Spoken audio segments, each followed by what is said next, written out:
Assalamualaikum warahmatullahi wabarakatuh. Perkenalkan, nama saya Nur Halimah, NIM 18230037, jurusan akuntansi. Nomor absen 31, saya dari kelompok 1, mata kuliah akuntansi keuangan lanjutan 2. Dosen pengampu Bapak Muhammad Rifandi, SE MSI.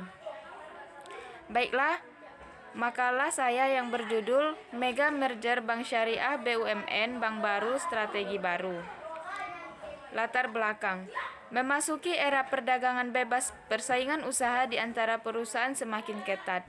Kondisi demikian menuntut perusahaan untuk selalu mengembangkan strategi perusahaan agar dapat bertahan atau dapat lebih berkembang.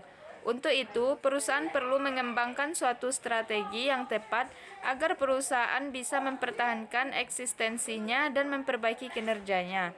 Alasan perusahaan melakukan konsolidasi, merger, dan akuisisi adalah untuk memperoleh sinergi, strategic opportunity, meningkatkan efektivitas, dan mengeksploitasi mispricing di pasar modal. Aktivitas memperbesar atau memperluas usaha ditandai dengan penciptaan pasar baru, perluasan fasilitas, perekrutan pegawai, dan lain-lain. Peningkatan aktivitas ekonomi dan pertumbuhan dunia usaha. Rumusan masalah yaitu apa pengertian, dasar hukum, syarat-syarat, dan tata cara melakukan merger, akuisisi, dan konsolidasi dalam pelaporan bank syariah.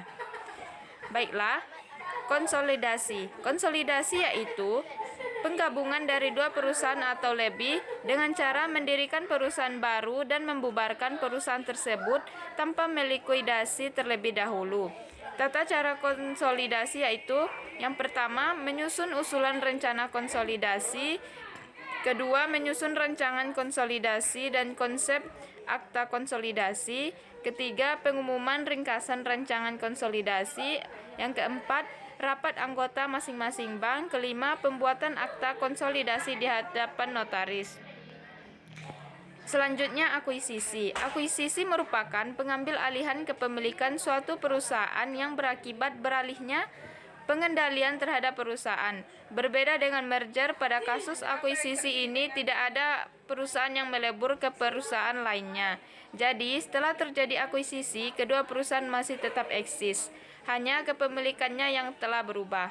Tata cara akuisisi yaitu: yang pertama, penyampaian maksud akuisisi kepada perusahaan yang akan diakuisisi; yang kedua, menyusun usulan rencana akuisisi; ketiga, menyusun rancangan akuisisi dan konsep akta akuisisi; keempat, pengumuman ringkasan rancangan akuisisi; kelima, rapat anggota masing-masing perusahaan; keenam, pembuatan akta akuisisi di hadapan notaris; ketujuh, permohonan izin akuisisi dengan tembusan kepada Menteri Kehakiman; dan yang terakhir, persetujuan atau penolakan permohonan izin akuisisi.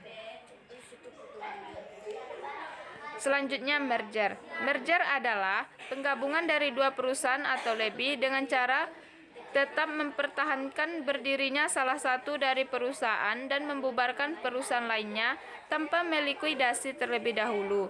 Tata cara merger yaitu: menyusun usulan rencana merger; kedua, menyusun rancangan merger dari konsep akta merger; ketiga, pengumuman ringkasan rancangan merger; empat, rapat anggota masing-masing pihak; kelima, pembuatan akta merger di hadapan notaris; keenam, permohonan izin merger kepada Bank Indonesia dengan tembusan; ketujuh, persetujuan atau penolakan permohonan izin; kedelapan, pengumuman hasil merger. Kesimpulannya yaitu: pembentukan Bank BUMN Syariah merupakan langkah awal untuk meningkatkan aset serta peran signifikan perbankan syariah di Indonesia, sesuai dengan potensinya yang sangat besar. Beberapa alternatif telah dikaji dan didiskusikan dengan stakeholder utama. Selain mendirikan bank syariah BUMN skala besar, sumber pertumbuhan dari sektor industri halal dan industri institusi pendidikan Islam perlu dioptimalkan melalui intervensi kebijakan yang terarah dan strategis. Sekian dari saya, terima kasih. Assalamualaikum warahmatullahi wabarakatuh.